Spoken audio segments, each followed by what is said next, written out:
ఇక్కడ పెట్టుకోండి నా position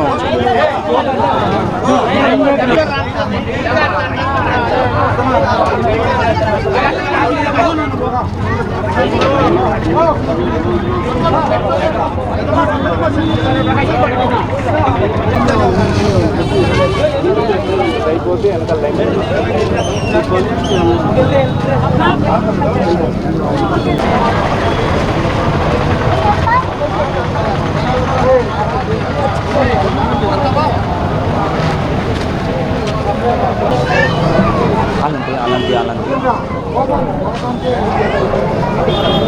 welcome to G9 news. ఈరోజు మనం 5వ రోజు అన్నదానం కార్యక్రమంలో ఉన్నాము. అన్నా క్యాంటీన్స్ ఓపెన్ చేసి 5 రోజులు అవుతున్నాయి. ఇంకా ఎన్ని రోజులు కొనసాగుతాయి ఇలానే అని మనం సామకోటి ఆదినారాయణ గారి మాటల్లోనే తెలుసుకుందాం. సార్ నమస్తే సార్. దాదాపుగా 5వ రోజు కొనసాగుతుంది. ఇలా అన్నా క్యాంటీన్లు ఎప్పటి వరకు కొనసాగిస్తారు? అండ్ అదేవిధంగా రోజుకి జనాభా మనం పెరగడం చూస్తున్నాము. సో దీని గురించి ఒకసారి మా G9 న్యూస్ ప్రేక్షకులకు వివరించండి.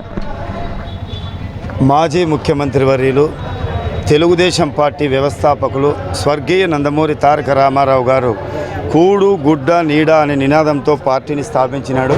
అధికారంలో ఉన్న ఇటు ప్రతిపక్షంలో ఉన్న ప్రజల శ్రేయస్సు కోసం, ప్రజల కోసం, ఈ రాష్ట్ర అభివృద్ధి కోసం తోడ్పడుతుంది తెలుగుదేశం పార్టీ అనే నినాదంతో పేద ప్రజలకు ఏదైతే అన్నా క్యాంటీన్ ద్వారా గతంలో తెలుగుదేశం పార్టీ అధికారంలో ఉందో పేద ప్రజలు కడుపు నిండేందుకు ఈ క్యాంటీన్ అనేది పెట్టడం జరిగింది. అయితే ఈ వైసీపీ ప్రభుత్వం వచ్చిన తర్వాత ఈ క్యాంటీన్లు కూడా ఎక్కడ కూడా క్యాంటీన్లో అన్నం పెట్టకూడదు అనేసి నిలిపేయడం జరిగింది. ఒకటే మేము కోరుకుంటున్నాం, పేదవాడి కడుపు నింపేదే తెలుగుదేశం పార్టీ.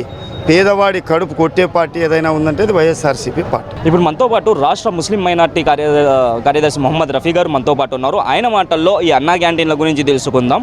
సార్ నమస్తే సార్. నమస్తే అండి. ఈరోజు నందమూరి తారక రామారావు గారు తెలుగుదేశం పార్టీ ఆవిర్భవింపజేసిందే కేవలం బడుగు బలహీన వర్గాల వారి కోసం, పేదల అభ్యున్నతి కోసం. అందులో భాగంగానే మన మాజీ ముఖ్యమంత్రి వర్యులు నారా చంద్రబాబు నాయుడు గారు ఈ అన్నా క్యాంటీన్ ప్రారంభించడం జరిగింది. అందులో భాగంగా మా యువకుడు సామకోటి ఆదినారాయణ అదే స్ఫూర్తితో ఈ అన్నా క్యాంటీన్ గత 4 రోజులుగా దీన్ని ముందుకు తీసుకెళ్తూ ఇంకా ప్రజల్లో చాలా బాగా కష్టపడుతూ పార్టీ కోసం అహర్నిశలు పనిచేస్తున్నాడు.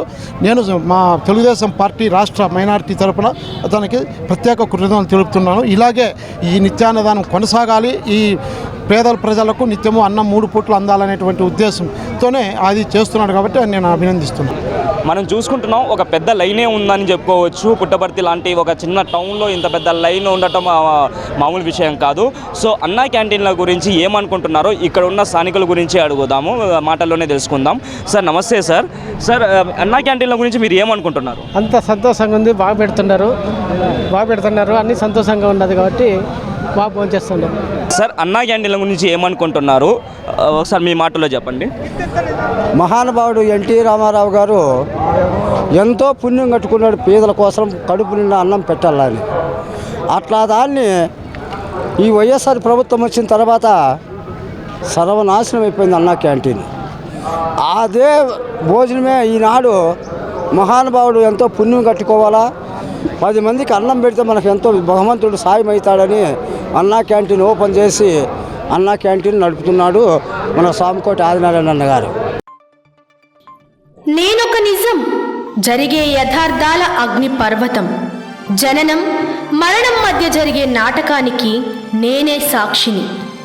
సగటు మానవుని గొంతుక నేను. మీ అందరి కోసం ప్రతి గడియ పనిచేస్తూ గళం వినిపించే G9 న్యూస్.